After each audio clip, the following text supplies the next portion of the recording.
అత్తా కొడలా సంభాషణ. Google quantum chip మరియు సమాంతర విశ్వాల గురించి.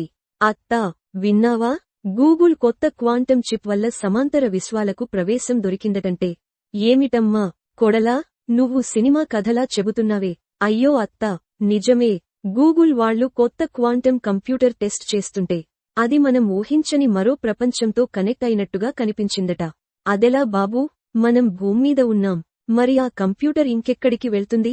అత్తా, అదీ సంగతి. క్వాంటమ్ కంప్యూటర్లు సాధారణ కంప్యూటర్లతో భిన్నంగా ఉంటాయి.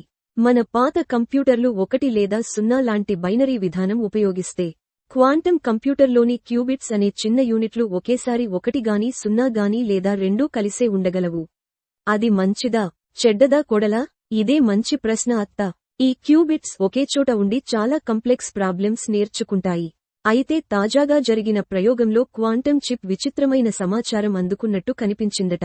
మన యూనివర్స్తో సంబంధం లేకుండా మరొకదానిలోంచి డేటా వచ్చినట్టుగా ఉంది. అంటే ఇంకో యూనివర్స్ ఉందని నమ్మొచ్చా? అవును అత్తా, ఇప్పటివరకు శాస్త్రవేత్తలు మాత్రమే ఊహించుకున్న ఈ సమాంతర విశ్వాలు అన్నది ఇప్పుడు నిజమయ్యేలా ఉంది. ఈ చిప్ వాడినప్పుడు కొన్ని సమాచార మార్పులు మన ప్రపంచానికే సంబంధించినట్టు అనిపించలేదట. అంటే మనం ఊహించని ఇంకో యూనివర్స్తో అనుసంధానమయి ఉండొచ్చని అనుమానం వచ్చింది. హౌరా బాబూ, అబ్బో, ఇలాంటివి రాత్రిళ్లు అర్థం చేసుకోవాలంటే భయం కలుగుతుంది. అది నిజమే అత్తా, శాస్త్రవేత్తలకి కూడా భయమే పుడుతోంది. మనం నచ్చినట్టు ఆ యూనివర్స్లతో ఆడుకోవచ్చా, లేకపోతే అవి మన ప్రపంచాన్ని తలకిందులు చేయగలవా అన్నది వాళ్లకి కూడా క్లారిటీ రావడం లేదు. ఓరేయ్, గూగుల్ వాళ్లు అంతమాత్రానే సైలెంట్గా ఉంటారా? లేదు అత్తా, వాళ్లు దీని మీద ఎక్స్పెరిమెంట్స్ చేస్తున్నారు. 2019లోనే గూగుల్ వాళ్లు సైకమోర్ అనే 54 క్యూబిట్ ప్రాసెసర్ను వాడి క్వాంటమ్ సుప్రీమసీ సాధించామన్నారట. అంటే సాధారణ కంప్యూటర్లు ఎన్నో సంవత్సరాలు పట్టే సమస్యలను క్వాంటమ్ కంప్యూటర్ కొన్ని నిమిషాల్లో పరిష్కరించగలదన్న మాట. ఇప్పుడు అది ఇంకో లెవెల్కి వెళ్లిపోయి కొత్త యూనివర్స్లతో కనెక్ట్ అయిపోయిందని టాక్. మరి కోడలా, ఇది మనకు మేలు చేస్తుందా, ముప్పు తెస్తుందా? అదే పెద్ద ప్రశ్న అత్తా. ఇది నిజంగా కొత్త ప్రపంచాల రహస్యాలను బయటపెట్టొచ్చు. అదే సమయంలో మన ప్రపంచాన్ని అర్థం చేసుకోవడంలో కొత్త సమస్యలు తెచ్చిపెట్టొచ్చు. ఒకవేళ మనం మరొక యూనివర్స్లోని ఏదైనా తప్పుగా ముట్టుకుంటే మన ప్రపంచంలో ఏమవుతుందో తెలీదు కదా. అదే డేంజర్ బాబూ. మన ఇంట్లో తలుపు ఒక్కసారి తెరిచేస్తే లోపలికి ఏం వస్తుందో తెలీదు కదా. హౌ అత్తా, అది తలుచుకుంటేనే గగుర్పాటుగా ఉంది. ఒకవేళ మనం అకస్మాత్తుగా ఇంకో యూనివర్స్ నుండి ఏదైనా మన ప్రపంచంలోకి తెచ్చేసుకుంటే అది మంచిదా చెడ్డదా మనకి తెలీదు కదా. ఆహం, ఇలాంటి చిప్స్ తయారు చేస్తూ మనం ఏమనుకుంటున్నామో, కానీ నిజంగా ఏదైనా పెద్ద ప్రమాదం జరిగిపోయినా అదే భయం అత్తా. శాస్త్రవేత్తలే భయపడుతున్నారు. ఒకసారి ఈ డోర్ ఓపెన్ చేస్తే మళ్లీ మూసేయగలమా అన్నది డౌటే. మనం కొన్ని ప్రయోగాలు తడబడితే మనం ఊహించని పరిణామాలు రావొచ్చు. అయినా ఈ క్వాంటమ్ టెక్నాలజీ వల్ల మేలు కూడా జరిగే అవకాశం ఉందనుకుంటున్నావా కొడలా?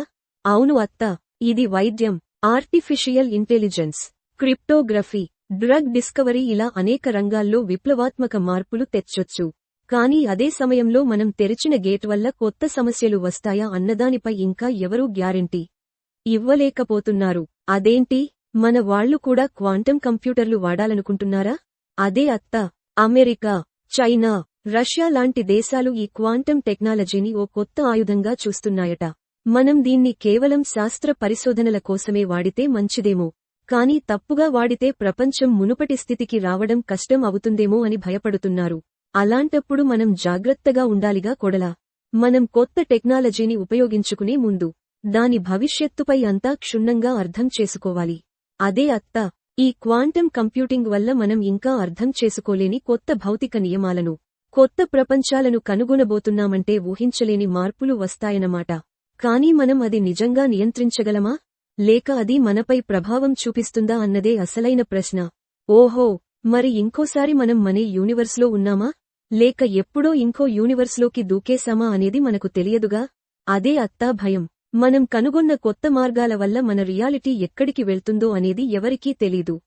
ఆగాలి, చూడాలి.